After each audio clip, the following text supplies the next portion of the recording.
el libro de Juan. Hoy es segunda semana del mes y nosotros estamos estudiando la segunda semana del mes y la cuarta semana del mes. Hemos estado estudiando el Evangelio de Juan. Hemos estado estudiando un pasaje en el capítulo 2 de Juan,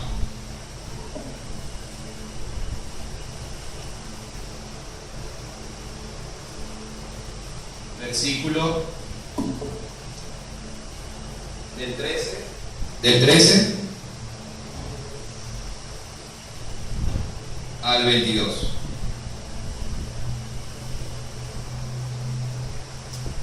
Vamos a ponernos de pie, para leerlos todos juntos. Ahí hay un título que dice, bueno, hay diferentes títulos dependiendo de la Biblia. En mi Biblia dice Jesús purifica el templo. En otras dice Jesús echa fuera a los capistas. Vamos a leer todos juntos desde el versículo 13 al versículo 22. Estaba cerca la Pascua de los judíos y subió Jesús a Jerusalén. Y halló en el templo a los que vendían bueyes, ovejas y palomas, y a los cambistas allí sentados. Y haciendo un azote de cuerdas, echó fuera del templo a todos, y las ovejas y los bueyes, y esparció las monedas de los cambistas, y volcó las mesas. Y dijo a los que vendían palomas: quitad de aquí esto, y no hagáis de la casa de mi padre casa de mercado. Entonces se acordaron sus discípulos lo que está escrito: el celo de tu casa me consume. Y los judíos respondieron y le dijeron: ¿qué señal nos muestras, ya que haces esto? Respondió Jesús y les dijo: destruid este templo, y en 3 días lo levantaré. Dijeron luego los judíos: en 46 años fue edificado este templo, y tú en 3 días lo levantarás. Mas él hablaba del templo de su cuerpo. Por tanto, cuando resucitó de entre los muertos, sus discípulos se acordaron que había dicho esto, y creyeron la escritura y la palabra que Jesús había dicho. Oremos para que el Señor nos ayude a entender su palabra. Padre Santo, gracias por la palabra que nos has dejado.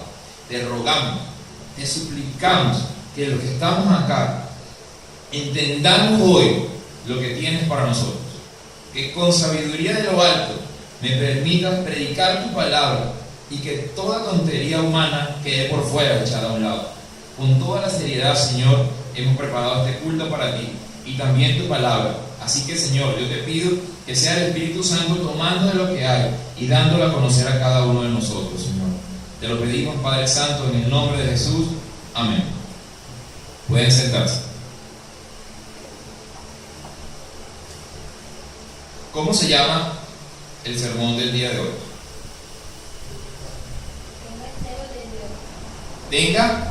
Tenga celo de Dios. Tenemos varios domingos estudiando acerca de este pasaje. La Biblia, que es bastante extensa,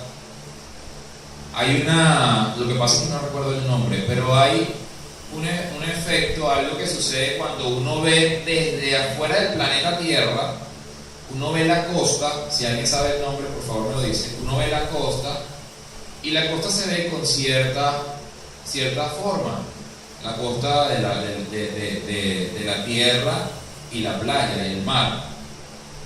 Cuando uno va acercándose a través de un zoom o telescopios, esa orilla sigue extendiéndose y sigue viéndose igual, no va desapareciendo, sino que continúa creciendo y creciendo, y siempre se ve igual hasta a medida que me vaya acercando. Así es la palabra de Dios. Siempre hay más. Después les traigo la palabra. Lo que es interesante, es un efecto bien óptico, pero es bien real también. Siempre hay más. Y podríamos seguir pasando, pero la idea pues es continuar y conocer otros textos de la Biblia también. Pero hoy vamos a entender algo acerca de este pasaje. ¿Qué hemos aprendido acerca de este pasaje? Hemos aprendido por qué los capistas hacían eso, qué significa lo que estaba pasando, por qué Jesús está volcando todo lo que está haciendo y los azotes de cuerda que está haciendo. Hemos estado estudiando ese pasaje, pero hoy vamos a extraer algo de allí, tratar de sentir lo que está sintiendo Jesús. Vamos a un salmo, Salmo 69.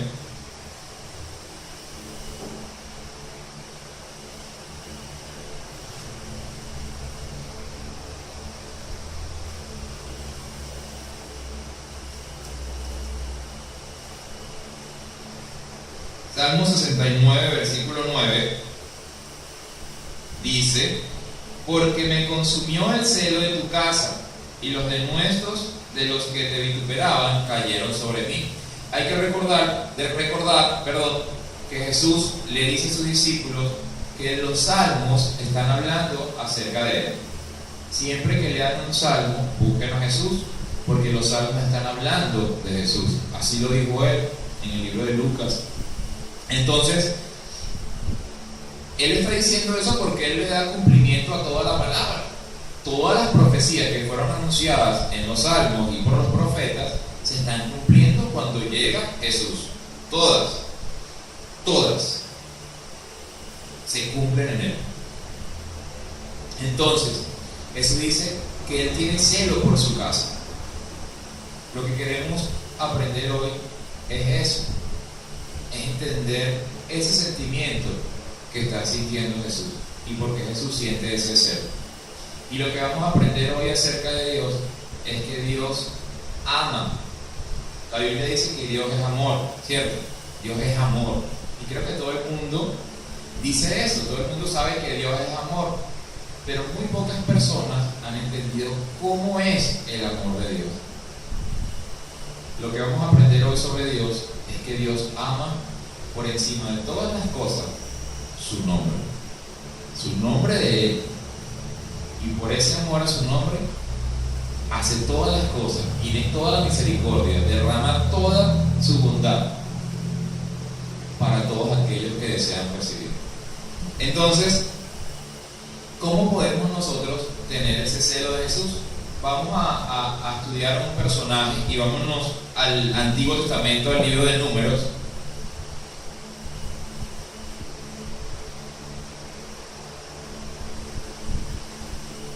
Capítulo 25.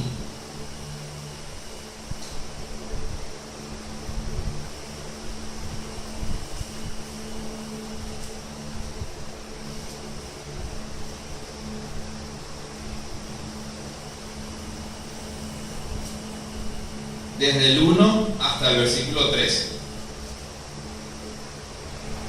Dice así: moraba Israel en Sitín, y el pueblo empezó a fornicar con las hijas de Moab, las cuales invitaban al pueblo a los sacrificios de sus dioses, y el pueblo comió y se inclinó a sus dioses. Así acudió el pueblo a Baal Peor, y el furor de Jehová se encendió contra Israel. Y Jehová dijo a Moisés: toma a todos los príncipes del pueblo y ahórcalos ante Jehová delante del sol, y el ardor de la ira de Jehová se apartará de Israel. Entonces Moisés dijo a los jueces de Israel: matad cada uno a aquellos de los vuestros que se han juntado con Baal Peor.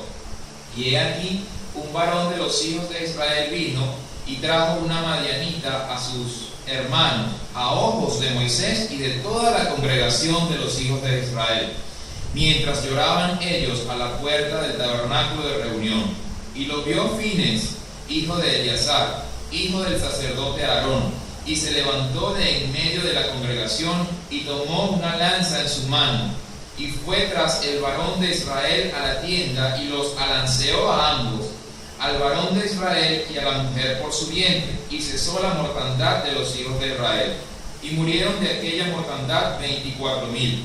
Entonces Jehová habló a Moisés diciendo: Fines, hijo de Eleazar, hijo del sacerdote Aarón, ha hecho apartar mi furor de los hijos de Israel, llevando de celo entre ellos, por lo cual yo no he consumido en mi celo a los hijos de Israel. Por tanto diles: he aquí yo establezco mi pacto de paz con él, y tendrá él y su descendencia después de él el pacto del sacerdocio perpetuo, por cuanto tuvo celo por su Dios e hizo expiación por los hijos de Israel. Si prestaron atención a la historia, se puede ver que el pueblo de Israel, cuando vamos a ir un poquito más atrás para entender, cuando el pueblo de Israel es sacado de Egipto por Moisés, ellos comienzan a caminar. Cuando están prontos, ya ellos atraviesan el Mar Rojo y les pasa todo lo que les pasa en el desierto. Cuando están antes del Jordán, cuando están próximos a entrar a la tierra prometida, llegan a un lugar donde hay un rey. Siempre se ve en la Biblia a Dios prohibiéndole a su pueblo que tenga otros dioses, que le roben a Dios el lugar que Él merece. El lugar que Él merece. Él es el que lo está sacando del pueblo de Egipto. Él es el que los va llevando. Él es el que los alimenta en el desierto. Él es el que les da de beber en el desierto. Él es el que hace que su ropa que sus calzados no se gasten. Él es el que está haciendo todo eso. Y Él está exigiéndoles que el único Dios a quien ellos adoren sea Él, sea Dios. No porque Dios sea egocéntrico, sino porque Dios tiene un propósito. Y Él está usando a un pueblo, ¿para qué? Para su propósito de Dios. Eso lo vamos a entender pronto. Entonces, este pueblo, ¿qué comienza a hacer? Comienza a acostarse. Los hombres del pueblo de Israel comienzan a tener sexo con las mujeres de este pueblo y comienzan a adorar a los dioses de este pueblo. Por eso dice ahí Baal-peor, que es un dios del pueblo de ellos.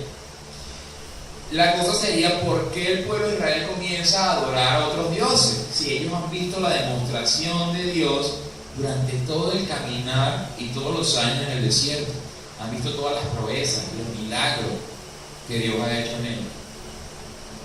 Así de simple, por sexo. Por sexo.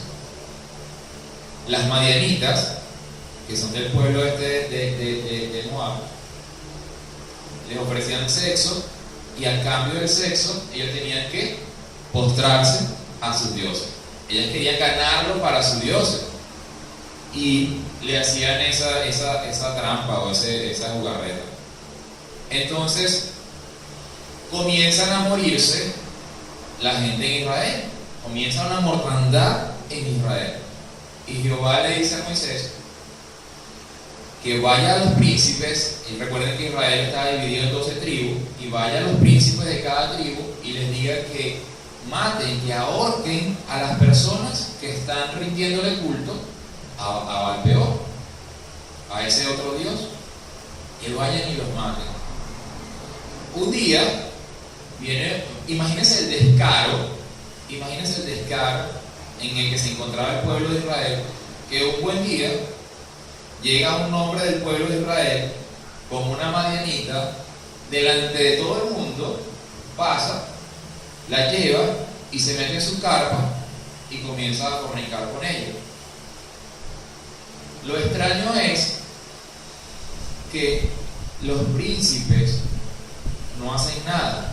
Más raro aún es que Moisés no hace nada al respecto. Pero un varón, un hombre llamado Finis, que era hijo de Eleazar y nieto de Aarón, ¿qué sintió aquí adentro? Celo, porque se estaba desobedeciendo el mandato de Dios. Nadie le dijo, ve y haz esto. Ojo, agarren todo lo que estamos aprendiendo hoy. No necesitó que una multitud lo aplaudiera, le dijera, ve y haz esto. Ni él estaba esperando nada. Sencillamente tuvo celo por su Dios. Y tomó una lanza y caminó hasta la carpa y agarró la lanza y se la atravesó al hombre y a la mujer que estaban fornicando, que estaban teniendo sexo. Y eso fue bien visto delante de los ojos de Dios. Bien visto delante de los ojos de Dios. tanto que la mortandad cesó. Porque un hombre tuvo celo de Dios. Ese mismo tipo de celo es el que está sintiendo Jesús. ¿Qué significa la palabra celo? Nosotros reconocemos el celo de noviazgo, es el celo de novios. Yo tengo celo y no quiero que ni voltees a ver a nadie porque me da celo. Pero si ustedes buscan en cualquier diccionario, les va a aparecer que la palabra celo significa dedicación ferviente por un propósito. Por un propósito, por una causa. Dedicación ferviente por una causa. Ahora sí tiene sentido. Porque Dios tiene un propósito con este pueblo. Y si el pueblo se desvía, ¿el propósito de Dios qué? No sería. Igual cuando Jesús está en el templo y el templo están pasando un montón de cosas que no deberían estar sucediendo, y Jesús sabe que si eso continúa, el propósito del templo se desvirtúa o se volvería otro, y por eso hace ese azote de cuerdas y voltea la mesa y hace todas esas cosas que hace Jesús. ¿Cuál sería el propósito del pueblo de Israel? Vamos ahí mismo en Números capítulo 24, versículo 17. Dice: lo veré, mas no ahora, lo miraré, mas no de cerca. Saldrá estrella de Jacob y se levantará cetro de Israel, y herirá las sienes de Moab y destruirá a todos los hijos de Set. ¿Qué va a pasar en Israel? De ahí Dios va a hacer que nazca ¿quién? La estrella de Jacob, o lo que es lo mismo, Jesús. De ese pueblo que Él está usando, va a nacer Jesús. Más adelante, van a pasar un montón de cosas antes, más adelante. Si el pueblo comienza a irse detrás de otros ídolos, todo el pueblo eventualmente estaría en lo mismo. Fácil de entender. Vea la moral en esta época cómo ha bajado. Vea la moral. Los que tenemos un poquito más de edad es más fácil compararlos, pero incluso los más jóvenes aquí sentados, van a ver cómo en mi época no era así. En mi época yo no veía estas cosas. Había un poquito más de decencia, un poquito más de moral. Ahorita, y para los que son mayores que yo, todavía más fácil de comparar, porque en la época de mi amigo acá no era como ahorita, como la moral se ha devaluado y ha llegado a niveles que uno dice wow, y va a continuar. No crean que va a mejorar, no, va a empeorar. Si Dios permitía que siguiesen adorando a otros dioses, eventualmente todo el pueblo lo iba a hacer, y eventualmente, ¿cómo van a ser Jesús de un pueblo que tiene otro Dios que no es el Dios vivo? Se cree a veces que la Biblia es un libro monoteísta, pero la Biblia realmente es un libro politeísta, porque está hablando de muchos dioses, y una y otra vez está la Biblia diciendo: no sigas a otros dioses, no te vayas en pos del Dios de este mundo. Vamos a entender algo. ¿Qué sucede cuando Dios ve que el propósito de Él no se está cumpliendo? En el caso de Israel es fácil. Él hizo que hiciese esa mortandad por amor, porque si no todo el pueblo se desvía. Vamos a Éxodo.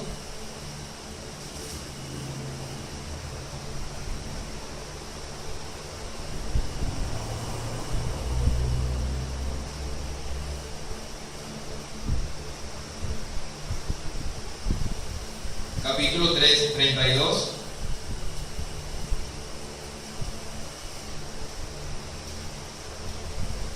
Versículo 7, del 7 en adelante.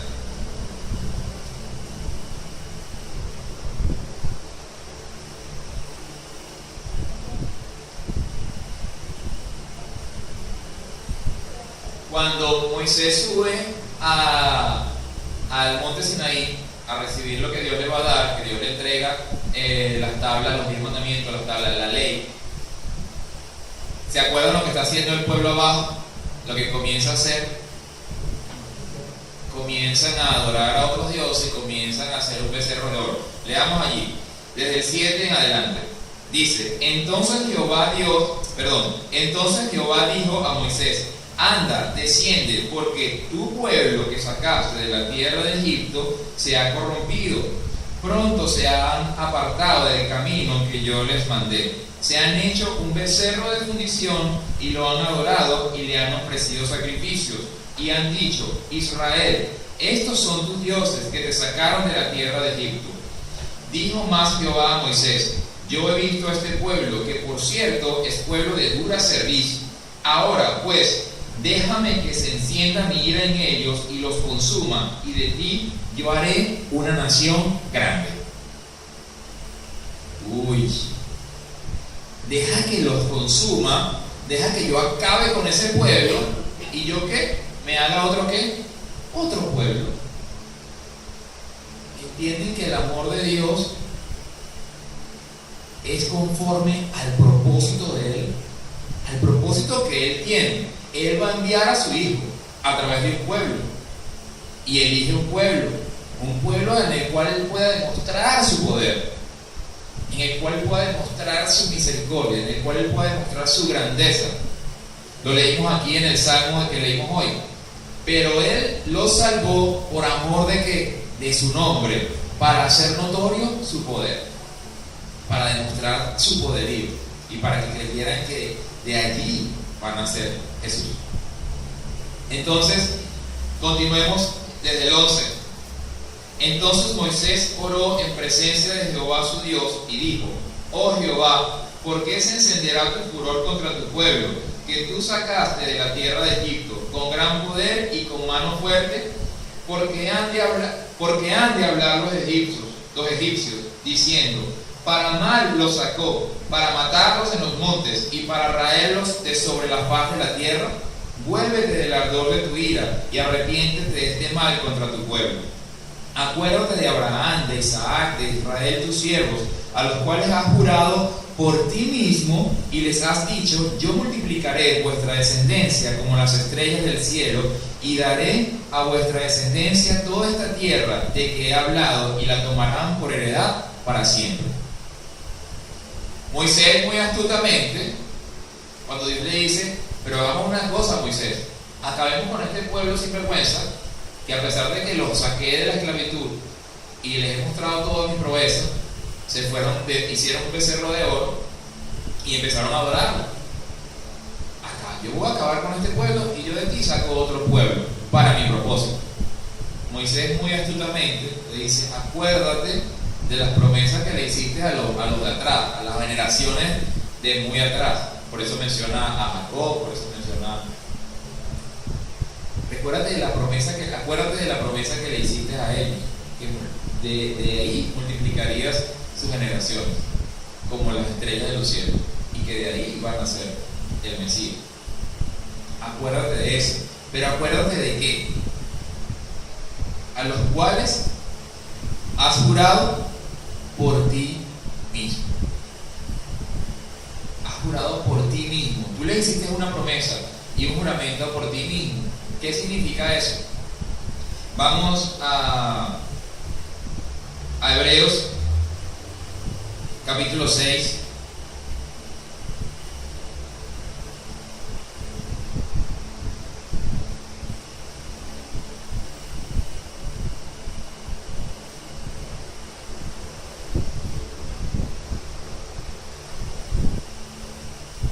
Hebreos capítulo 6.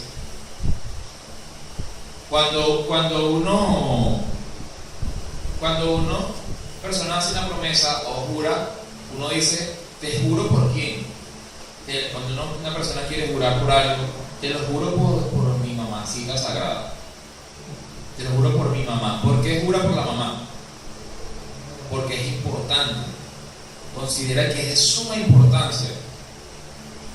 Que si no, bueno, que se muera, hasta la gente llega a esa tontería de decir eso. que se muera mi abuelito, si yo no te cumplo. Como Dios es lo más alto que existe, como Dios es lo más grande que hay, ¿por quién puede jurar Dios? ¿Por quién puede prometerle Dios algo a Abraham o a Isaac o a Jacob? ¿Por quién? Leamos lo que dice en el versículo 13. Porque cuando Dios hizo la promesa a Abraham, no pudiendo jurar por otro mayor, juró por sí mismo. Porque no hay nadie mayor que Dios. Cuando uno deja de pensar en el Dios de la barba, en el Dios de pelo blanco, en el Dios que está en un trono de mármol, en las nubes, del cual no habla la Biblia, sino cuando uno entiende que el Dios del que habla la Biblia es el Dios que creó los cielos, que creó la tierra, que creó los girasoles, que creó todas las cosas, que nos creó a nosotros. Entonces es más fácil entender que yo tengo que ser bien terco y bien necio para creer que yo soy mayor que el ser que me creó. Tengo que ser la persona más bruta. No creo que haya bruta para yo pensar que yo soy mayor que el que me creó, que el jarrón es mayor que el alfarero que hizo el jarrón, que el cuadro, que la pintura es más grande que el pintor que la pintó. Sería tonto. Dios lo sabe. Él sabe que no hay nadie por encima de él, y por eso él jura por sí mismo. Y por eso, muy astutamente, Moisés le dice: acuérdate de que tú juraste por ti mismo.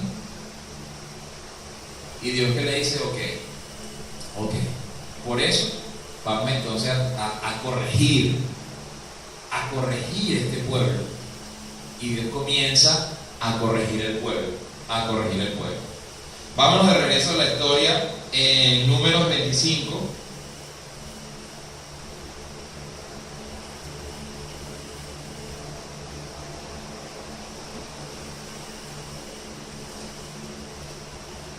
Número 25, versículo del 10 al 11.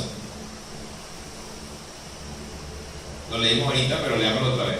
Entonces Jehová habló a Moisés diciendo: Fines, hijo de Eleazar, hijo del sacerdote Aarón, ha hecho apartar mi furor de los hijos de Israel, llevando de celo entre muchos, por lo cual yo no he consumido en mi celo a los hijos de Israel. ¿Cuál era el propósito de Dios con respecto al pueblo de Israel por lo que estaban haciendo? Matarlos, consumirlos. Porque hay algo que Dios no tolera. Dios es misericordioso. Pero hay algo que Dios no tolera, y es la infidelidad. Es que se vayan en pos detrás de otros dioses, es que le roben el lugar que Él tiene, porque Él sabe que Él es lo mejor que existe, y lo más grande que existe, y lo más alto que existe. Eso no lo tolera Dios. Por eso cuando el pueblo se desvía en pos de este otro Dios, Dios dice: hasta acá, hasta que este hombre llamado Fines hace lo que acabamos de leer, lo que acabamos de contar. Vamos a Isaías capítulo 43.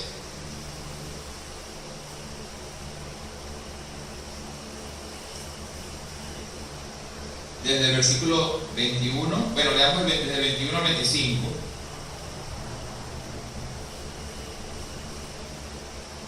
Dice así: este pueblo he creado para mí, mis alabanzas publicará. Eso es lo que Dios está haciendo.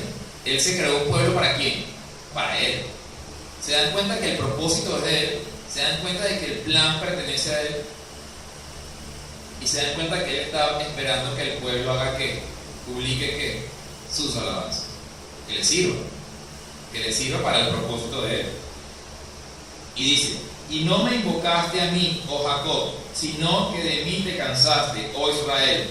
No me trajiste a mí los animales de tus holocaustos, ni a mí me honraste con tus sacrificios. No te hice servir con ofrenda, ni te hice fatigar con incienso. No compraste para mí caña aromática por dinero, ni me saciaste con la grosura de tus sacrificios. Si no pusiste sobre mí la carga de tus pecados, me fatigaste con tus maldades. Yo soy el que borro tus rebeliones por amor de mí mismo, y no me acordaré de tus pecados. Wow. Yo soy el que borro tus rebeliones. Yo soy el que perdono tus pecados. ¿Por qué? ¿Por amor de quién? De Él mismo. ¿Se dan cuenta lo tonto que es la persona que no quiera saber y que no quiera recibir el amor de Dios, que es su perdón? El amor de Dios, que es perdonar a todo aquel que quiera sencillamente acercarse a Él y tener una amistad con Él, una comunión con el ser que lo creó.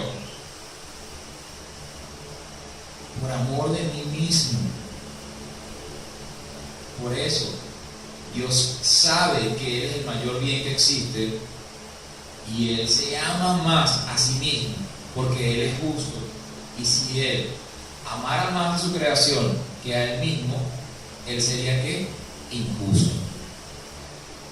Injusto.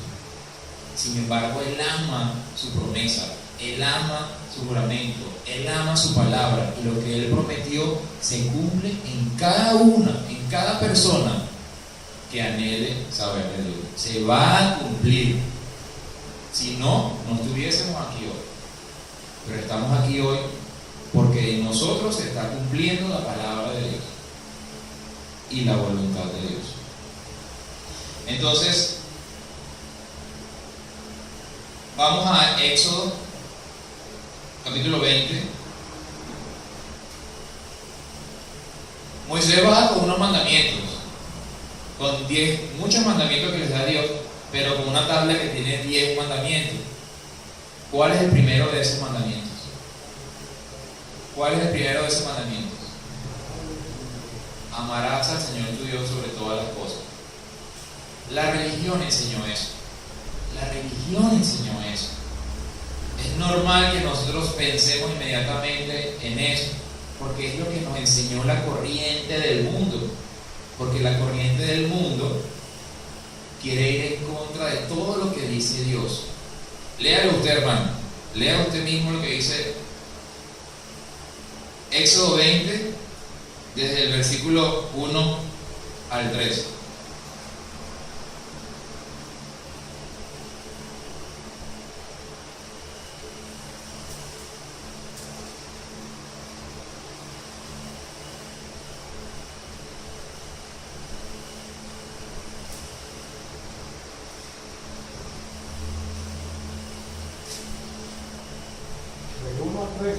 Del 1 al 3. Y habló Dios todas estas palabras diciendo: Yo soy Jehová. Yo soy Jehová tu Dios, que te saqué de la tierra de Egipto, de casa de servidumbre. No tendrás dioses ajenos delante de mí. ¿Cuál es el primer mandamiento? No tendrás dioses ajenos delante de mí. ¿Se dan cuenta del cuidado con el que hay que caminar? Porque todo el mundo piensa que el primer mandamiento es: amarás al Señor tu Dios sobre todas las cosas. Pero la Biblia dice que el primer mandamiento es: no tendrás dioses ajenos delante de mí. ¿Por qué? Porque Dios no tolera ¿qué? La infidelidad. Él no tolera que lo aparten a Él para poner a otro.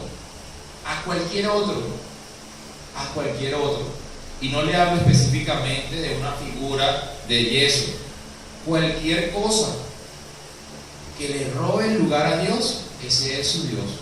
Si lo que le está robando el lugar a Dios, o si la causa por la cual usted vive es su novia, su novio, su padre, su hijo, las drogas, el trabajo, el alcohol, la medalla de oro de las Olimpiadas, un premio Oscar de la Academia, cuidar a mi abuelita, criar bien a mis hijos, no importa. No importa. Si si la causa por la que yo vivo es otra que no sea Dios, entonces yo le estoy robando el primer lugar a Dios y estoy siguiendo a otro Dios que no es el creador, sino es mi causa por la que yo vivo, por la que yo dedico mi existencia. Yo no le estoy diciendo que no críe bien a su familia, que no quiera a sus padres o a su novio o a sus hijos, pero si eso es más importante que el Dios que le dio a su padre, a su madre, o a sus hijos, el trabajo y todas las cosas, entonces ya sabe lo que dice Dios al respecto. No te harás imagen ni ninguna semejanza de lo que está arriba en el cielo, ni abajo en la tierra, ni en las aguas debajo de la tierra. No te inclinarás a ellas, ni las honrarás, porque yo soy Jehová tu Dios fuerte, celoso, que visito la maldad de los padres sobre los hijos hasta la tercera y cuarta generación de los que me aborrecen, y hago misericordia a millares, a los que me aman y guardan mis mandamientos. Dios es bueno, pero Él sabe quién es. Y Él sabe el lugar que Él se merece. Y Él sabe que Él es el creador. Por eso Él exige ese lugar a todo el mundo. En este momento de que estamos leyendo al pueblo de Israel, para que se cumpla el propósito del Hijo que va a nacer, o sea, de Jesús. Pero en nuestras vidas también, y ya lo vamos a ver, esperemos que podamos llegar. Vamos a 2 de Corintios, en el Nuevo Testamento.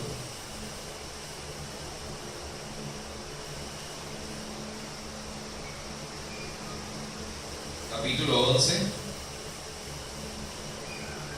versículos 3 y 4. Pero temo que como la serpiente con su astucia engañó a Eva, vuestros sentidos sean de alguna manera extraviados de la sincera fidelidad a Cristo.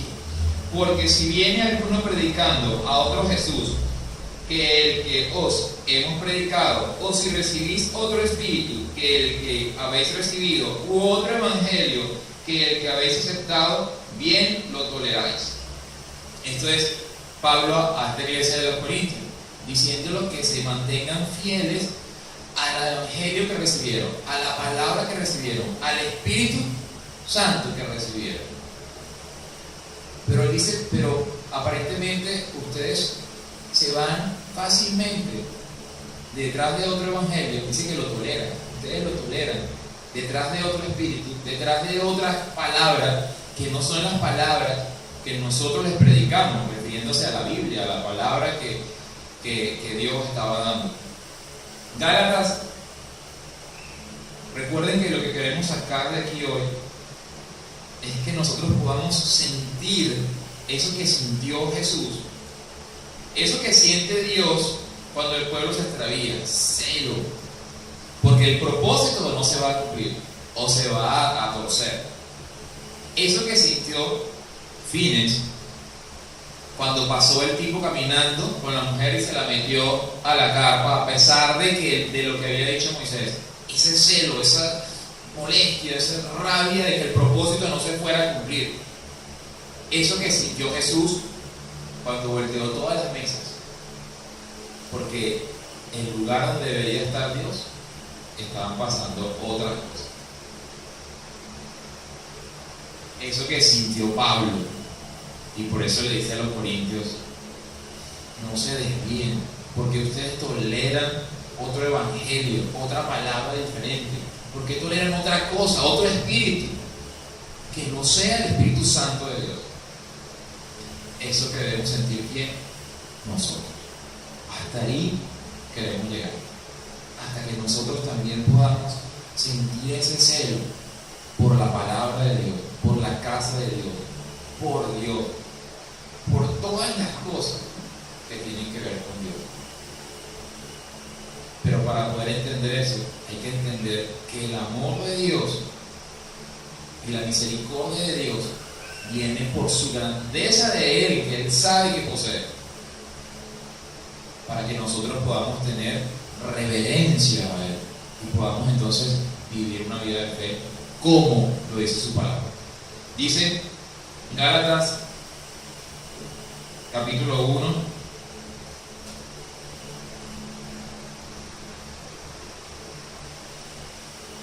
versículo 8 y 9. Mas si aún nosotros o un ángel del cielo os anunciare otro evangelio diferente del que os hemos anunciado, sea anatema. Anatema es maldito, apartado, separado. Como antes hemos dicho, también ahora lo repito, si alguno os predica diferente evangelio del que habéis recibido, sea anatema. No importa si un ángel baja ahorita y nos predica algo que va en contra de lo que dice la palabra de Dios, el tal sea maldito, porque va en contra del propósito de Dios. Ese es el celo que debemos tener nosotros con la palabra de Dios. Cualquiera de nosotros, los que tienen su trabajo, sus luchas, sus causas, sus hijos, cualquiera de nosotros que siente atacada su causa, ¿qué va a hacer? Duro. La defiende. Cualquiera de nosotros que sienta que le atacan a sus hijos, lo defiende. Que siente que le ataca su trabajo por el cual lucha, lo va a defender. ¿Por qué los cristianos no estamos defendiendo a nuestro Dios? Y todas las cosas que tienen que ver con Dios. Porque no tenemos que celo de Dios. Ese celo de luchar por la causa, por un propósito, esa lucha ferviente, continua. Porque la palabra de Dios corra y se mantenga como debe mantenerse. Dice en 1 Corintios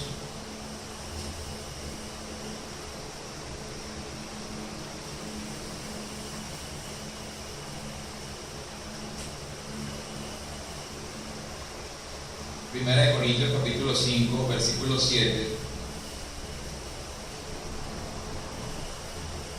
Limpiaos pues de la vieja levadura, para que seáis nueva masa, sin levadura como sois, porque nuestra Pascua, que es Cristo, ya fue sacrificada por nosotros. La Biblia una y otra vez está diciendo, no se corrompa, no se vaya en pos de otras cosas, no se vaya en pos de otros dioses. La iglesia es el lugar donde no debe haber corrupción. No refiriéndonos a la iglesia como este templo físico, refiriéndonos a la iglesia como lo que la Biblia dice que es, los que han creído en Dios, los que creen en Dios, las personas. Las paredes no es la iglesia, las paredes es simplemente una pared de piedra donde nos reunimos, porque en algún lado hay que reunirnos. ¿Y por qué hacemos todo tan decentemente y con tanto orden y con tanta seriedad? Porque cuando usted prepara una fiesta, unos 15 años, o una boda, o un evento del tipo que sea, ¿usted cómo lo prepara? Ordenadamente. Los micrófonos, que todo salga como debe salir. Imagínese un lugar donde se va a hablar acerca de Dios. Por eso usted ve que aquí la cosa se procura que sea ordenadita, porque nosotros venimos a hablar de Dios. Y Dios es más grande que cualquier evento, y Dios es más grande que cualquier trabajo, y Dios es más grande que cualquier fiesta de 15 años o cualquier boda. Y Él lo sabe. Es normal que algo que se muere se pudra. Eso es normal. Que algo que está muerto se pudra y se corrompa. Lo que no es normal es que algo que esté vivo se pudra y se corrompa. Espiritualmente es igual. La Biblia dice que todos los seres humanos nacieron con el espíritu muerto. Todo aquel que haya nacido de una mujer, levánteme la mano. Todo el que nació de una mujer nació con el espíritu muerto. No con el alma, no con la carne, eso está vivo. Pero el espíritu solo puede ser llenado por Dios. Por esa razón, o esa es la respuesta a la maldad del mundo que usted ve en todas partes. a veces caemos en el grave error de echarle la culpa a Dios por las cosas que suceden. Y es terrible, lo decíamos el domingo pasado, porque estaríamos acusando al Dios que es pura bondad y pura misericordia acerca de nuestras maldades, por las cuales el mundo se corrompió, por las cuales el mundo está maldito, y por las cuales el mundo está lleno de enfermedades, y por las cuales el mundo está lleno de homicidio y padre usted de contar. Entonces, es normal que eso suceda en el mundo, pero no en los que están creyendo. Los que están creyendo no se corrompen, no fornican con otras, entendiendo espiritualmente esto. Obviamente, si Dios está poniendo el énfasis en la fornicación como la infidelidad, como cualquier esposa que le es infiel a su esposo o viceversa, entendiendo esto como que eso es lo que me separa de Dios espiritualmente, porque yo me voy en pos de otros dioses en lugar de quedarme con mi único Dios que me dio la vida. Por supuesto que lo que tiene que ver con la fornicación de la carne y con el pecado, pues ni modo, pues claro que Dios busca la santidad. Dios quiere que su iglesia sea santa para que no se aparte. Por eso habla de la levadura. Ya ustedes dejen eso atrás y ahora tengan una vida nueva. Dice la Biblia que aquellos que creen en su Hijo, que Él envió, ahora pueden ser llamados hijos de Dios. ¿Por qué? Porque ahora sí tienen vida y en lugar de corromperse, ahora comienzan un proceso de vivificación continua. Uno comienza a conocer de Dios y Él va haciendo el trabajo en nosotros. Uno comienza a conocerlo, a buscarlo y Él va haciendo el trabajo en cada uno de los que anhelan ser transformados. La dificultad viene cuando uno no desea ser transformado, sino que uno se siente cómodo en ese lugar donde está. Dios no puede trabajar. Dios va a trabajar con aquella persona que quiera ser transformado, que reconozca su maldad y quiera ser transformado.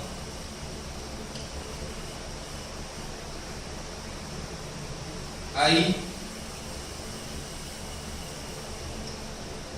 en Juan 6:40, habla la palabra de Dios acerca de cuál es la voluntad de Dios para la creación de Él.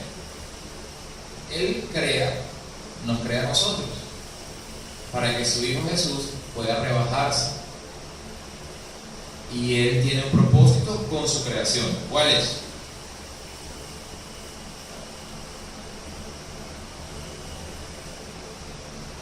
¿Cuál es?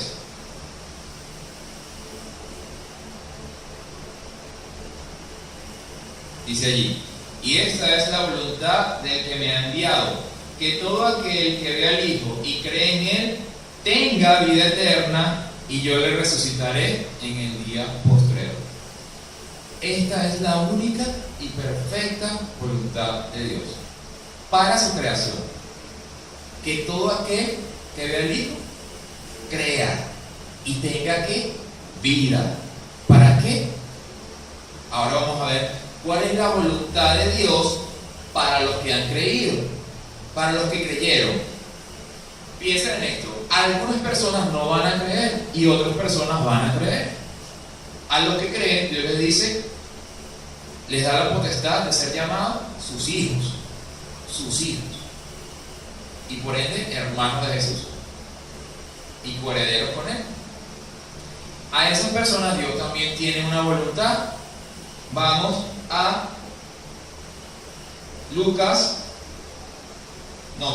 Primera de Tesalonicenses, disculpe.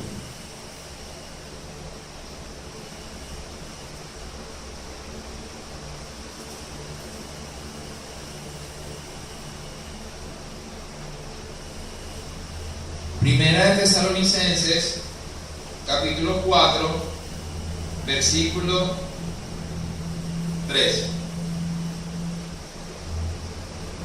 Pues la voluntad de Dios es vuestra santificación y que os apartéis de fornicación. La voluntad de Dios para el mundo es que crean en el que Él está enviando. Y la voluntad de Dios para los que están creyendo en Él, ¿cuál es? Que se santifiquen y que se aparten de fornicación. Cuando la Biblia, hay dos palabras allí que hay que aclarar bien para entender. Cuando la Biblia habla de santidad, no está hablando de esta santidad. Yo soy una figura de cerámica o de yeso o de barro. No está hablando de ese tipo de santo. Se está refiriendo a lo que significa la palabra santo. La palabra santo, su significado es apartado. Apartado. Este vaso está apartado ¿para qué? Para echarle agua para mí. Este es mi vaso. Y los que me conocen saben que este es mi vaso.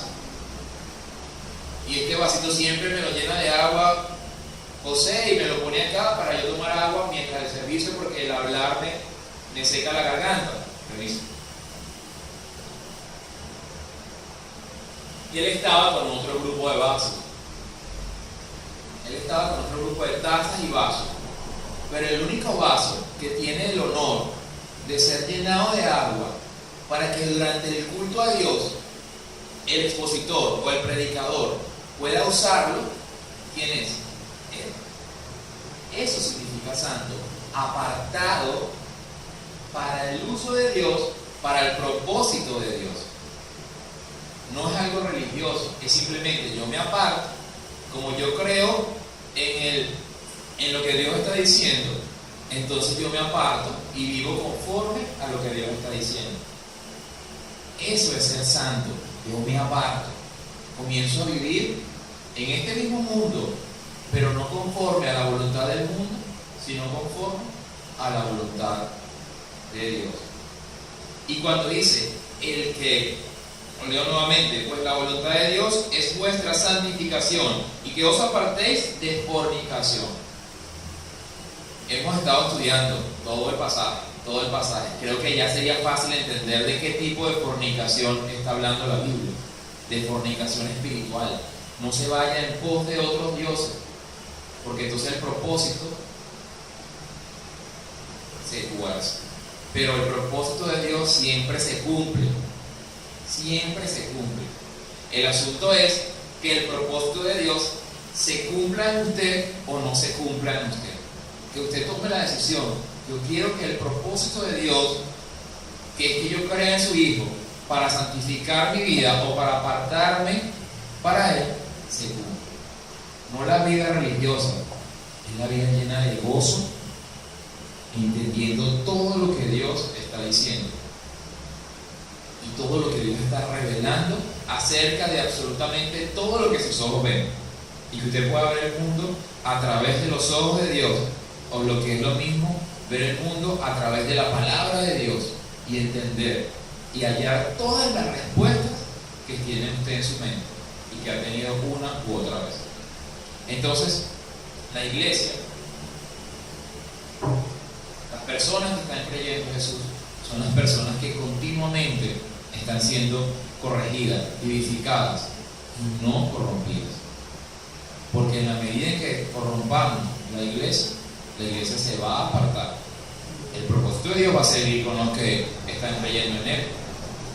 Y más adelante, en otro día, vamos a estudiar acerca de la iglesia que sí se aparta, porque hoy no nos da tiempo. Vamos a 1 de Pedro.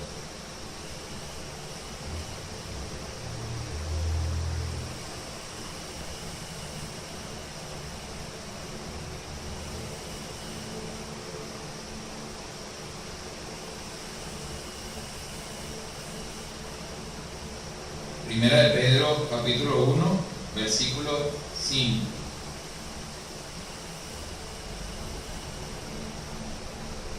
Desde el 3. Bendito el Dios y Padre de nuestro Señor Jesucristo, que según su grande misericordia nos hizo renacer para una esperanza viva por la resurrección de Jesucristo de los muertos, para una herencia incorruptible incontaminada e inmarcesible, reservada en los cielos para nosotros, que sois guardados por el poder de Dios mediante la fe para alcanzar la salvación que está preparada para ser manifestada en el tiempo postrero. Hay una palabra ahí que es la que me amarra a todo lo que estamos estudiando, que está en el 5, que sois guardados por el poder de Dios mediante la fe. Ven que el propósito es ser guardados, es santificarnos, es luchar por la iglesia, por la palabra de Dios, es ser celosos por su iglesia, ser guardados, ser apartados para Él. Para poder hacer esto, nosotros necesitamos el Espíritu Santo de Dios morando en cada uno de nosotros, en cada uno de nosotros. Clame por su Espíritu siempre, clame siempre por su Espíritu. La Biblia dice: sean llenos del Espíritu. Ser lleno de algo.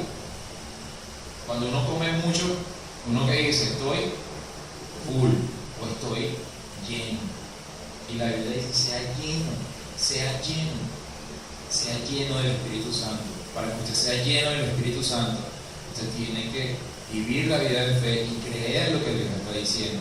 Por eso dice que somos guardados por medio de ¿qué? De la fe.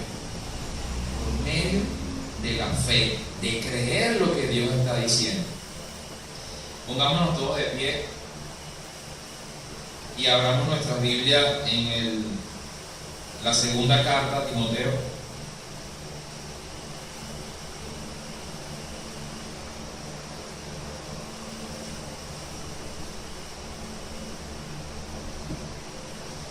Capítulo 1, versículo 9. Y leamos todos juntos. Segunda de Timoteo, capítulo 1,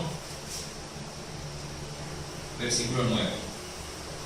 Dice: quien nos salvó y llamó con llamamiento santo, no conforme a nuestras obras, sino según el propósito suyo y la gracia que nos fue dada en Cristo Jesús antes de los tiempos de los siglos, sino conforme al propósito de quién, de Él, conforme al propósito de Él, es el propósito que se cumpla en nosotros, sí, en nosotros, que se haga tu voluntad. ¿En dónde?